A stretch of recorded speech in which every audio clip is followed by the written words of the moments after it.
This year's theme for World Water Day is wasting of water or waste war.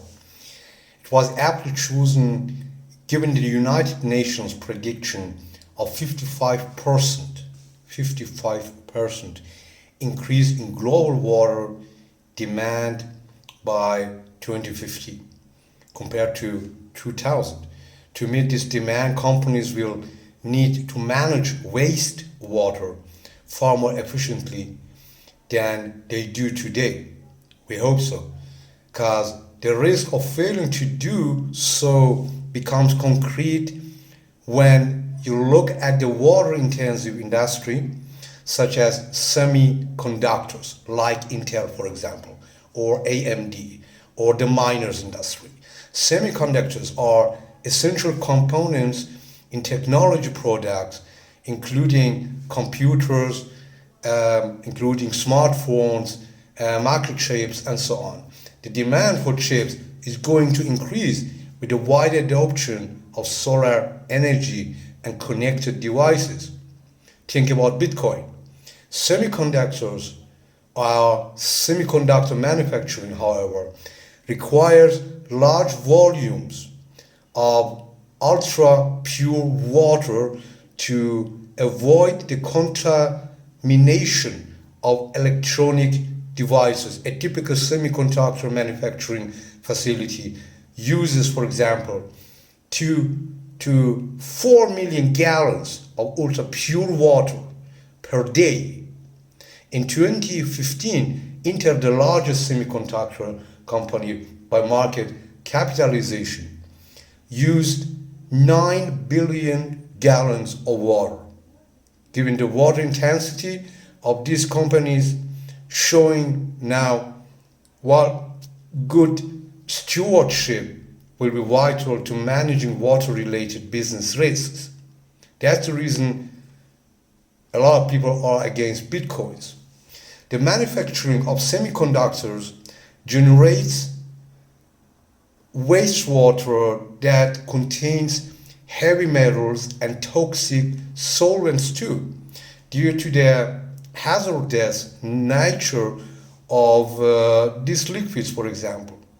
Semiconductor companies historically have incurred cleanup costs related to groundwater contamination of up to 100 million US dollar.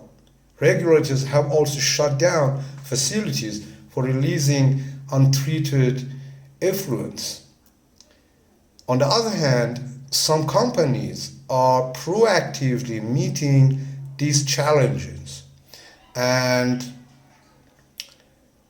mitigating related risks by reducing their reliance on chemicals and proactively improving the treatment of water before discharge. The semiconductors or semi-electronics, for example, STM, recycled and reused 45% of the total water it withdrew in 2015 on one hand. Micron technology to install on-site fluoride waste treatment facilities. We have to look on this several semiconductor facilities who are situated in arid regions, one, and it is here where the tension between the needs of industry and the community will be most acute.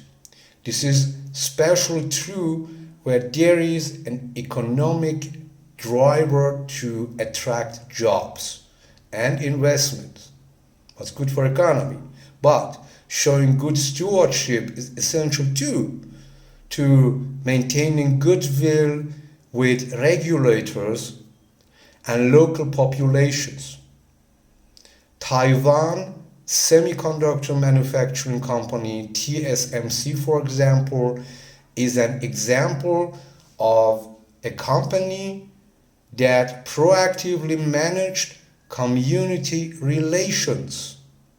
During the 2015 drought, the Taiwanese government imposed water restrictions, prompting concerns from the public regarding water use in the semiconductor industry.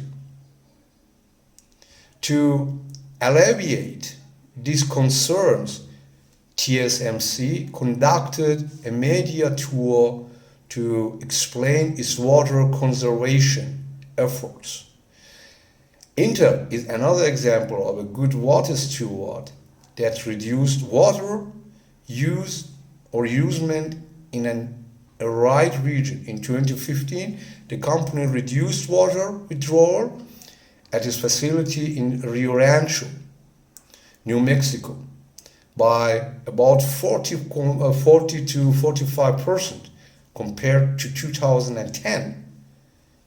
Transparency is another important element of being a good steward. However, disclosure on water use remains poor and incoherent. I'm talking now about the most of semiconductors, not the industry. No industry standards for reporting on water use, making it difficult to assess the efforts of individual companies.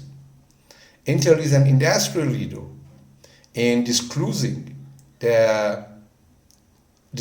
water usage and reports on use by location with real-time data on its website on one hand. With the changing climate, water risks are likely to escalate in many regions, which could trigger stricter regulations by the governments, for example, on water efficiency and discharge, and it's good. It's yet to be seen if the semiconductor industry can efficiently manage this risk, and that's what we are looking for.